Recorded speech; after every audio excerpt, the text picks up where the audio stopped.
Assalomu alaykum, hurmatli tomoshabin. Kanalimizga xush kelibsiz. Video rolgimiz ostida bir dona like hamda podpisatsiya tugmachasini bosib qo'yishni yodingizdan chiqarmang. Biz sizga o'zbek hamda jahon sahnida ro'y berayotgan eng sara yangiliklarni birinchilardan bo'lib taqdim etishda davom etamiz.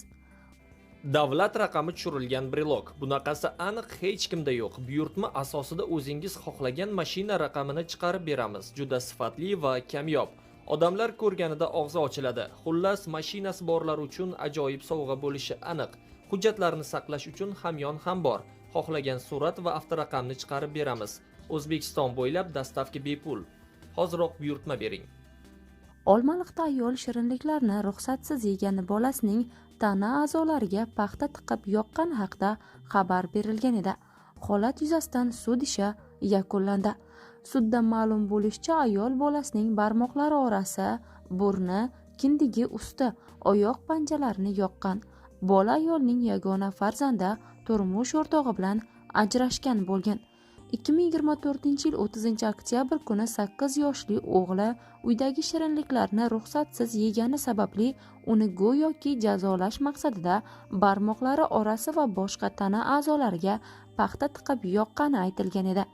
Natijada bola tanasida birinchi va ikkinchi darajadagi kuyish yuzaga kelib, yengil jarohat olgan. Ayol dastlab suddagilardan, so'ng farzandidan kechirim so'radi. Bolakay esa yig'lab yuborgan. Sud hukmi bilan ayol 2 yil muddatga ozodlikdan mahrum etildi. Sirdaryoda o'qituvchi 1-sinf o'quvchisining qo'liga igna sanchishi bilan jazolangani haqida xabarlar tarqalgan edi. Surishtiruv davomida yuqoridagi holat tasdig'ini topmagan. Sirdaryoda 2 o'quvchi qiz o'qituvchini urgani aks etgan video tarqalgan ijtimoiy tarmoqlarda. Holat viloyat maktabgacha maktab ta'limi boshqarmasi va soha mas'ullari nazoratiga olingan edi. Qashqadaryoning Shahrisabz tumanidagi maktabda o'quvchi 5-sinf o'quvchisini urib jarohatlagan. Qarshi shahridagi maktabda o'quvchi va o'qituvchilar o'rtasida yoqalashgan tasvirlar tarqalgan.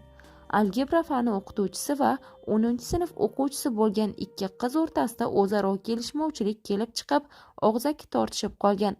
Ularning xatti-harakatiga chora ko'rish uchun sudga berilgan edi.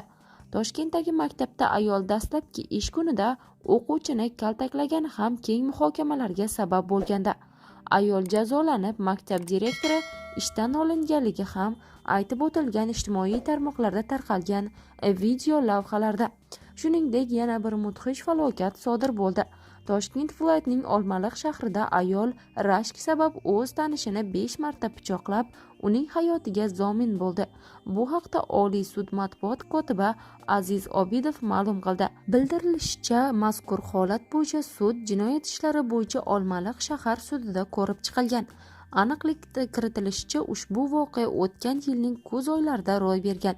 1974-yilda tug'ilgan ayol tanishini boshqa ayoldan rashk qilib, uni qasddan o'ldirmoqchi bo'lgan.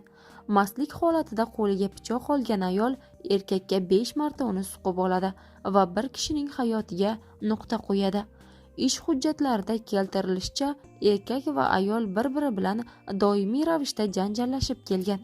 Sud hukmiga ko'ra ayol Jinoyat kodeksining 97-moddasi qasddan odam o'ldirish ko'zda tutilgan jinoyatni sodir etganlikda aybdor deb topilgan va unga nisbatan 8 yil muddatga ozodlikdan mahrum etish jazosi tayinlanganligi aytib o'tilgan.